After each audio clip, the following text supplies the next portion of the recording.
किसी के पास लाख 1.5 लाख रुपया है, बिजनेस करना चाहता है। इन्फ्लेशन के इस दौर में और जो इस वक्त इकोनॉमिक कंडीशन चल रही है, साइड हसल सबके लिए जरूरी। बहुत सारे लोग क्या करते हैं कि कारोबार शुरू करते हैं, फेल होने के डर से ना तो वो इनिशिएट कर पाते हैं, उनको लॉस होता है और वो उस कारोबार को छोड़ देते हैं। आपके पास फाइनेंसिस तो होते हैं, फाइनेंसिस उतने ज्यादा जरूरी नहीं है किसी भी कारोबार शुरू करने के लिए जितना कि उस कारोबार की समझ, नॉलेज और उसके ऑपरेशंस को मैनेज करना। 3-4 लोगों से तू चीज सुनी, किसी को देखा वो काम कर रहा है, उससे देख के इंस्पिरेशन लेके शुरू की और बाद में जब शुरू कर लेते हैं तो फिर उन लोगों से जाके मदद मांगते हैं। दोस्त, अहबाब गाइड जरूर करते हैं। जब तक कोई काम आप खुद से नहीं करेंगे वो आपको उतना फायदा नहीं देगा। आज से करीब कुछ 10 साल पहले मुझे शौक हुआ, शॉपिंग बैग जो होता है ना, प्लास्टिक के शॉपिंग बैग, इसका यूनिट मैं लगाना चाह रहा था। और जिन्होंने ये काम किया हुआ था, मैं उनके पास गया, मैंने उनको कहा कि मैं चाहता हूँ कि ये मैं काम करूँ, आप मेरी रहनुमाई करें। उन्होंने मुझे बड़ी प्यारी बात की, मैं तुम्हें रिकमेंड तब तक नहीं करूंगा जब तक कि तुम्हें मशीन हाथ से चलानी नहीं आएगी। वेलकम टू कलम IT पॉडकास्ट। आज हमारा टॉपिक बहुत इंटरेस्टिंग होने वाला है, स्पेशली उन लोगों के लिए जो अपनी जेब में थोड़े से पैसे लेके कारोबार करना चाहते हैं। हमारे साथ गेस्ट मौजूद हैं, मिसेस ईशान मलिक साहब। ईशान साहब, welcome to the podcast. Thank you so much अरे भाई, बहुत बहुत शुक्रिया। कैसे हैं आप? अच्छा ईशान भाई, बचपन से मेरा यही सवाल रहा, बड़े लोगों से, बिजनेसमैन को, वाले साहब के कोई जानने वाले आया करते थे जिनका बिजनेस से कोई ताल्लुक होता था, जेब में 10-15-20 हज़ार उस जमाने का सिक्का राजुल वक्त लेके तो घूमना और उनसे पूछना कि जी को बिजनेस करना है, कैसे करें। बिल्कुल, आजकल के ज़माने में किसी के पास लाख 1.5 लाख रुपया है, डेफिनेटली बिजनेस करना चाहता है, और बिजनेस भी वो कि वो कुछ एक्सपोर्ट करे, डेफिनेटली। क्या करे। अच्छा, बहुत बहुत अच्छा सवाल है, बड़ा मज़े का टॉपिक है ये। मैं इस पे सबसे पहले तो ये चीज़ ऐड करना चाहूँगा कि जो अभी हम ये जिस टॉपिक पे हम डिस्कस करने लगे हैं, इसको हम एज अ साइड हसल नहीं कह सकते हैं। साइड हसल इस वक्त सबकी ज़रूरत है। जितने भी लोग जो इस वक्त 9 to 5 जॉब कर रहे हैं या किसी भी फील्ड में जॉब कर रहे हैं, इन्फ्लेशन के इस दौर में और जो इस वक्त इकोनॉमिक कंडीशन चल रही है, साइड हसल सबके लिए ज़रूरी है। तो साइड हसल की जब हम बात करते हैं तो फिर हमारा कहने का मतलब ये है कि हम अपने जो भी हमारे नौकरी है या हमारी जॉब है, उस टाइम के अलावा हम अपने टाइम को यूटिलाइज करके कोई ऐसा छोटा मोटा कारोबार शुरू करें जो हमारी इनकम में कुछ इजाफा करे। तो आपने जैसे बात की कि कम से कम पैसे में हम कौन सा कारोबार कर सकते हैं। कारोबार या बिजनेसेस बहुत सारे हैं अली भाई। बहुत सारे लोग क्या करते हैं कि कारोबार शुरू करते हैं, लेकिन फेल हो जाने की वजह से या फेल होने के डर से ना तो वो इनिशिएट कर पाते हैं, या फिर इनिशिएट अगर लेते हैं तो उनको लॉस होता है और वो उस कारोबार को छोड़ देते हैं। अब मेन चीज़ क्या है कि मेन चीज़ है कि आपके पास फाइनेंसिस तो होते हैं, फाइनेंसिस उतने ज़्यादा ज़रूरी नहीं है किसी भी कारोबार शुरू करने के लिए जितना कि उस कारोबार की समझ, नॉलेज और उसके ऑपरेशंस को मैनेज करना। तो मैं ये समझता हूँ ज़ाती तौर पे कि किसी भी कारोबार को जब आपने साइड हसल के तौर पे शुरू करना है तो सबसे पहले आपको वो कारोबार अपने हाथ से करना आना चाहिए। उस कारोबार का जो टिपिकली वो जो आप जिस भी सेक्टर में जाना चाह रहे हैं, जो उसकी नो हाउ आपको पहले होनी चाहिए, फिर आपको वो कारोबार शुरू करना चाहिए। हमारे यहाँ पे लोग क्या करते हैं कि 3-4 लोगों से तो चीज़ सुनी, किसी को देखा वो काम कर रहा है, उससे देख के इंस्पिरेशन लेके शुरू की और बाद में जब शुरू कर लेते हैं तो फिर उन लोगों से जाके मदद माँगते हैं। और देखें, कभी भी आपको आपके प्यारे दोस्त, अहबाब गाइड ज़रूर करते हैं, लेकिन जब तक कोई काम आप खुद से नहीं करेंगे वो आपको उतना फ़ायदा नहीं देगा। जी तो मिसाल के तौर पे हम एक छोटी-सी मिसाल लेते हैं, आप कोई भी कारखाना छोटा-मोटा कोई भी यूनिट लगाना चाह रहे हैं, किसी भी चीज़ का आप छोटी-सी मशीनरी रख के उसका यूनिट लगाना चाह रहे हैं और आप वो चीज़ मार्केट में सेल करना चाह रहे हैं, तो मैं ये रिकमेंड करता हूँ कि पहले आप उस स्किल को हासिल करें। जी आप उस पर्टिकुलर फील्ड के अंदर नौकरी करना शुरू कर दें एज़ अ पार्ट टाइमर। वहाँ से आप एक्सपीरियंस गेन करें, वो चीज़ कैसे चलती है। बहुत सारे छोटे-छोटे यूनिट्स हैं, आपने देखा होगा हमारा जो इंडस्ट्रियल एरिया है लाहौर के अंदर और दूसरी सिटीज़ के अंदर जो हमारे इंडस्ट्रियल एरियाज़ होते हैं, वहाँ पे बहुत सारे छोटे-छोटे यूनिट्स लगे होते हैं। अब ये छोटे-छोटे यूनिट्स क्या कर रहे होते हैं, ये छोटे-छोटे यूनिट्स बड़े यूनिट्स के लिए काम कर रहे होते हैं, जो उनके पास ऑर्डर्स होते हैं, उनको फुलफ़िल कर रहे होते हैं, बिकॉज़ एक बड़ा यूनिट है या बहुत बड़ी फैक्ट्री है, उसके लिए उन ऑर्डर्स को उसके पास तो बहुत ज़्यादा ऑर्डर्स होते हैं। उनको मैनेज करना बहुत मुश्किल काम होता है, तो वो क्या करते हैं कि वो अपने ऑर्डर स्प्लिट कर देते हैं छोटे-छोटे यूनिट्स पे। अपने क्वालिटी स्टैंडर्ड्स को बरकरार रखते हुए। तो आप सबसे पहले सपोज़ अगर आप कोई गारमेंट्स का यूनिट लगाना चाहते हैं, मैं एक मिसाल देता हूँ, आप चाहते हैं कि आपके पास लेडीज़ गारमेंट का एक यूनिट हो, राइट? आप ये रेडीमेड कुर्ते या जो जो भी इस तरह का काम करना चाहते हैं, तो आप पहले इस फ़ील्ड के अंदर एंटर हों, जाके देखें यूनिट कैसे काम करता है, वहाँ पे क्या मशीनों की क्या कॉस्ट है, आपको बिल्डिंग की क्या कॉस्ट पड़ेगी, मार्केट कहाँ पे सेल हो रही है, इसके अंदर हैज़ल्स क्या हैं, हर्डल्स क्या हैं, जिनको आप जाके रिज़ॉल्व कर सकते हैं। इन सारी चीज़ों को आप खुद से हर चीज़ को एक्सपीरियंस करें। 2, 4, 6 महीने आप इस फ़ील्ड में लगाएँ, एक नौकरी करें इसकी भी। जब आपके पास एक्सपीरियंस हो, फिर आप अपना साइड हसल स्टार्ट करें।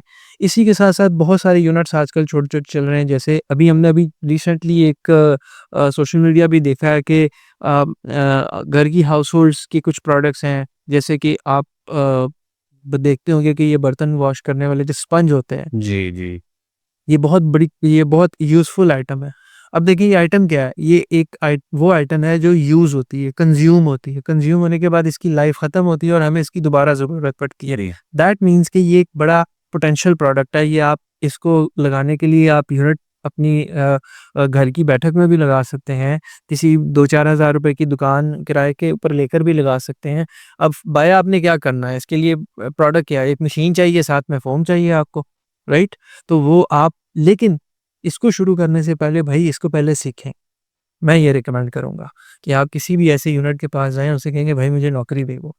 नौकरी दे दें या उससे इस गर्ज से कहें कि मुझे आप अपने पास आने दें। जैसे हम इंटर्नशिप बताते हैं, इंटर्नशिप अनपेड होती है। आप वहाँ जाके किसी भी जगह पे। एक्चुअली काम सीख रहे होते हैं। तो आप अनपेड इंटर्नशिप्स करें फैक्ट्रीज़ के अंदर जाके। एक हैंगर प्रोडक्ट होता है, इस प्रोडक्ट को बनाने के लिए भी आपके पास छोटी-सी मशीन चाहिए आपको और आप जो है ना वो अपने किसी भी घर में, बैठक में, किसी ड्राइंग रूम में, किसी फर्स्ट फ्लोर पे किसी शॉप के अंदर, कहीं पे भी आप ये छोटा-सा यूनिट लगा के एक बंदा रखें वहाँ पे जिसको सुपरवाइज़ आप करें, जिसको आप चाह रहे हैं कि ये लेकिन आपको नॉलेज होनी चाहिए इसकी। अब आपको क्या पता होगा टेक्निकल पर्सन क्या कर रहा है, कैपेसिटी कितनी है मशीन की, प्रोडक्ट कितना बन रहा है, माल कितना आ रहा है। ये चीज़ें जब तक आपको पता नहीं चलेंगी, जब तक कि आप इस चीज़ के अंदर जाएँगे नहीं। मैं आपको एक वाकया सुनाता हूँ। जी। आज से करीब कोई 10 साल पहले मुझे शौक हुआ कि शॉपिंग बैग जो होता है ना, प्लास्टिक के शॉपिंग बैग्स, इसका यूनिट मैं लगाना चाह रहा था। तो मेरे पास इन्वेस्टमेंट थी। मेरे एक अज़ीज़ हैं, वो ऑलरेडी ये काम कर रहे थे, बल्कि कर चुके थे। यस, शॉपिंग बैग्स का, ये जो आम थैलियाँ होती हैं प्लास्टिक की दुकानों में जी, जी। जिनको हम शॉपर कहते हैं आम अल्फाज में। तो मुझे बड़ा शौक हुआ कि मैं ये काम करूँ। तो मैं जिन्होंने ये काम किया हुआ था, मैं उनके पास गया, मैंने उनको कहा कि मैं चाहता हूँ कि ये मैं काम करूँ, आप मेरी रहनुमाई करें। तो उन्होंने मुझे बड़ी प्यारी बात कही। उन्होंने कहा कि मैं तुम्हें बिल्कुल ये काम करने के लिए सारी इन्फॉर्मेशन दे दूँगा, लेकिन मैं तुम्हें रिकमेंड तब तक नहीं करूँगा जब तक कि तुम्हें मशीन हाथ से चलानी नहीं आएगी। वाह! आप मशीन को हाथ से चलाना सीखो, उसकी मैक्सिमम कैपेसिटी को गेज करो कि पता चले कि ये मशीन चल कैसे रही है, इसके अंदर जो मैकेनिज़्म क्या है? रॉ मटेरियल आ रहा है, उसको मैक्सिमम यूटिलाइज़ कितना कर सकते हो, तब तक ये काम ना करना, वरना कारीगर जो होते हैं, जो आप टेक्निक हायर करते हैं, लेबर हायर करते हैं, वो आपको मैक्सिमम कैपेसिटी नहीं दे पाएगी और आप उसी उसी सारी मामलात में उलझे रहोगे कि मशीन ख़राब हो गई है, ये नहीं हो सका, वो नहीं हो सका, आज आपने कैपेसिटी नहीं पूरी की या उसकी क्वालिटी किस तरह से जी। निकल रही है, इन सारी चीज़ों को गेज करें। अब 2 तरीके हैं, या तो आप इन्वेस्टमेंट लगा के 3, 4, 6 महीने के लिए लॉस बर्दाश्त कर लें या फिर आप किसी फैक्ट्री यूनिट के अंदर जाके इसको सीख लें और सीखने के बाद आप कहें कि ये आपके पास एक्सपीरियंस है, अब आप कर लें, तो आप उस लॉस से बच सकते हैं जो आप पैसा इनिशियली और विदाउट एक्सपीरियंस जाएँगे और आपके पास स्किल भी आ जाएगा, ठीक है? हम ये सारी चीज़ें इसी तरह से और फेलियर किसी भी सूरत में नहीं, फेलियर किसी भी सूरत आपका लॉस भी होता है तो आप मार्केट रेडी रिसोर्स बन गए। बिल्कुल, बिल्कुल ऐसे या आप मार्केट रेडी रिसोर्स बन चुके हैं।